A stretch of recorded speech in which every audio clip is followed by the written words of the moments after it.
आइए आज पढ़ते हैं हम लोग बेसिस शब्द। ये उत्पत्ति स्रोत या इतिहास के आधार पर शब्द जो 5 प्रकार के थे, तत्सम, तद्भव, देशज, विदेशज और संकर शब्द। तो तत्सम तद्भव शब्द पढ़ चुके हैं और उसके ट्रिक भी देख चुके हैं। अगर आप नहीं देखे हैं तो लिंक डिस्क्रिप्शन में है, देख सकते हैं। उसके बाद नंबर 3 जो है तत्सम तद्भव देख चुके हैं। तीसरा नंबर जो है देशज शब्द, उसको देखते हैं। तो इसका नंबर 1 ट्रिक है, देशज शब्द की पहचान के लिए नंबर 1 ट्रिक है कि ध्वनिवाचक शब्द जो होते हैं वो प्रायः सभी शब्द देशज के होते हैं। ऐसे शब्द जिससे ध्वनि निकलता हो वे शब्द जो होते हैं आपके देशज शब्द होते हैं। जैसे गड़बड़, फुसुर फुसुर, कोई बात करता है, कान में आवाज गूंजती है। ध्वनिवाचक से मतलब क्या होता है? गूंजने से होता है। कान में आवाज गूंजती है तो कहते हैं क्या? खुसुर फुसुर कर रहा है, कहते हैं ना, छेड़छाड़। ये ध्वनिवाचक शब्द है। झनकार ध्वनिवाचक है। ठक ठक, कोई किसी चीज को पीटता है तो उससे कैसी आवाज निकलती है? ठक ठक की। ठन ठन, किसी चीज को बजाते हैं तो उससे ठन ठन की आवाज निकलती है। बक बक, कोई व्यक्ति ज्यादा बोलता है तो कहते हैं कि बक बक मत करो।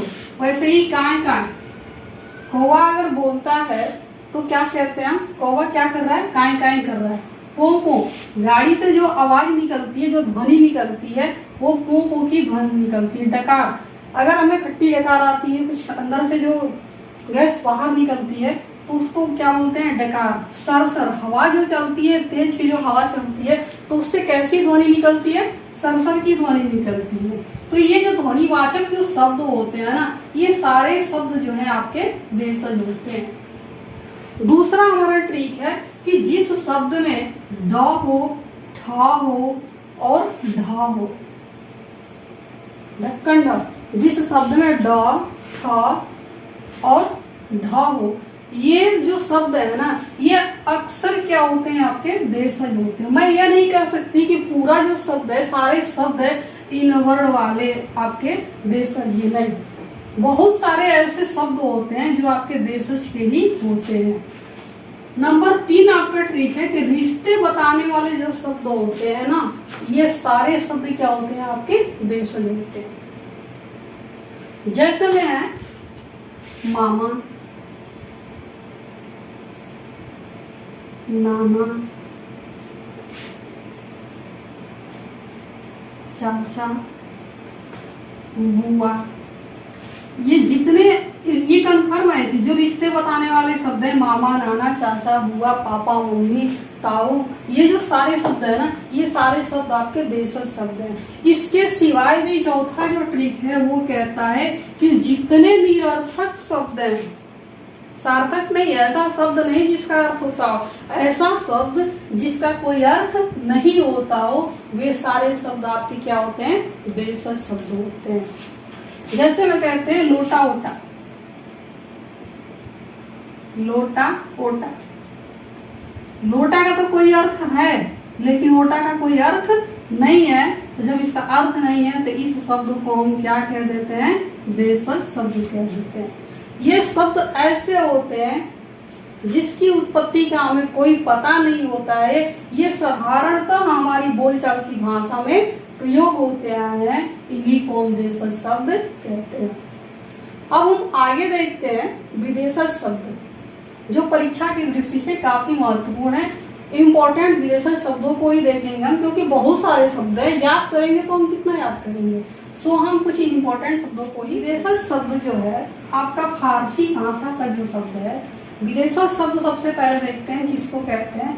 विदेश धन जा, मतलब ऐसा शब्द जिसका जन्म कहाँ हुआ हो? विदेश में हुआ हो, उसको हम विदेशज शब्द कहते हैं। या विदेशज शब्द को ही हम आगत भी कहते हैं, इसी को आगत शब्द भी कहता है। कभी कभी आगत के नाम से परीक्षा में पूछ लेता है तो हम कंफ्यूज नहीं होंगे, या तो विदेशज कहते हैं या तो आगत कहते हैं। आगत का मतलब ये हुआ कि हमारी बोलचाल की भाषा में आपसी संपर्क के कारण ये विदेश से अपने देश में आ गए हैं इंडिया में आ गए हैं, इसको विदेशज या आगत शब्द कहते हैं। जैसे फारस के लोग भारत आए या भारत के लोग फारस गए, तो आपसी संपर्क के कारण ये इंडिया में प्रयोग होने लगा, तो इसलिए इसको फारसी भाषा का शब्द कहते हैं। इसमें है आपका अफसोस, सरदार, मुर्दा, जहर, गवाह, बीमार, कबूतर, आमदनी, तमाशा, तनख्वाह, कमीना, मुकदमा, जुर्माना। ये परीक्षा की दृष्टि से जो फारसी भाषा के शब्द हैं ये काफी इम्पोर्टेंट है। अब हम देखते हैं अरबी भाषा के कुछ शब्द। ये फारसी भाषा के थे जो काफी इम्पोर्टेंट है। अब हम देखेंगे अरबी भाषा। ये है आपके अरबी भाषा के शब्द। विदेशी शब्द में अरबी भाषा के जो कुछ शब्द हैं, अक्ल, इलाज, औलाद, किस्मत, तरक्की, शराब, अमीर, वकील, आदमी, इनाम, कसूर, तारीख, मशहूर, मुंसिफ, मुसाफिर, कर्ज, जुर्माना, इस्तीफा, कब्र, किताब, तमाशा, दफ्तर। ये परीक्षा की दृष्टि से आपके जो है ना काफी महत्वपूर्ण है। अब हम देखेंगे आपका तुर्की भाषा के भी कुछ शब्द हैं जो विदेश से अपने देश में आए हुए हैं। देखते हैं हम तुर्की भाषा के शब्द। कुछ तुर्की भाषा के शब्द हैं जो विदेश से देश में आए हैं, जैसे है कैंची, चाबुक, उर्दू, कालीन, कूली, तलाश, लफंगा और बहादुर।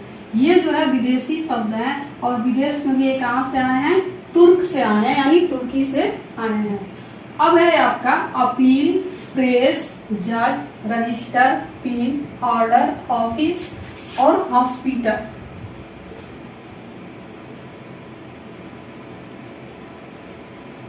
ये जो हॉस्पिटल शब्द है ना, ये भी आपका अंग्रेजी है। ये जो शब्द हैं ये अंग्रेजी से आए हुए, यानी अंग्रेजों के देश यानी इंग्लैंड से आए हुए हैं। ये अंग्रेजी शब्द हैं। अब हम देखते हैं आपका पुर्तगाली शब्द। कुछ पुर्तगाल के भी शब्द हैं, जिसमें ये पुर्तगाली शब्द हैं। विदेशी शब्द से जो पुर्तगाली है, जो पुर्तगाल से आया हुआ है, जैसे में अलमारी, तौलिया, पिस्तौल, आलपिन। आलपिन बहुत बार पूछता है, तौलिया भी पूछता है, अलमारी भी पूछता है, कमरा, गोदाम, कमीज, गोदाम भी पूछता है, तंबाकू, कमीज भी पूछता है, गमला भी पूछ चुका है, लफंगा, कमरा। ये सारे शब्द जो है ना ये काफी इम्पोर्टेंट है। उसके सिवाय पुर्तगाली के सिवाय जो शब्द है विदेशी, वो है चीन। चीन से भी कुछ शब्द आए, जैसे चाय जो शब्द है ना जो इंडिया में प्रयोग करते हैं, ये अपना इंडिया भारत का शब्द नहीं है, विदेश का शब्द है और विदेश में भी ये चीन का शब्द है। उसके सिवाय है आपका लीची। लीची जो खाते हैं ना, ये लीची भारत का नहीं है, ये चीन का शब्द है जिसे हम भारत में यूज करते हैं। इसके सिवाय जो अंग्रेज शब्द है, अंग्रेज शब्द फ्रेंच भाषा का है। कूपन शब्द जो है फ्रेंच भाषा का है। कारतूस भी फ्रेंच भाषा का है। इसके सिवाय तुरुप, तुरुप जो है ये डच भाषा का है। बम भी क्या है? डच है। जापानी शब्द भी कुछ हैं, जिसमें से रिक्शा काफी इम्पोर्टेंट है, जो आपकी परीक्षा में पूछता है। अब हम आगे देखते हैं 5वां नंबर तत्सम, तद्भव, देशज और विदेशज शब्द देख लिए। अब हम देखेंगे आपका क्या संकर शब्द।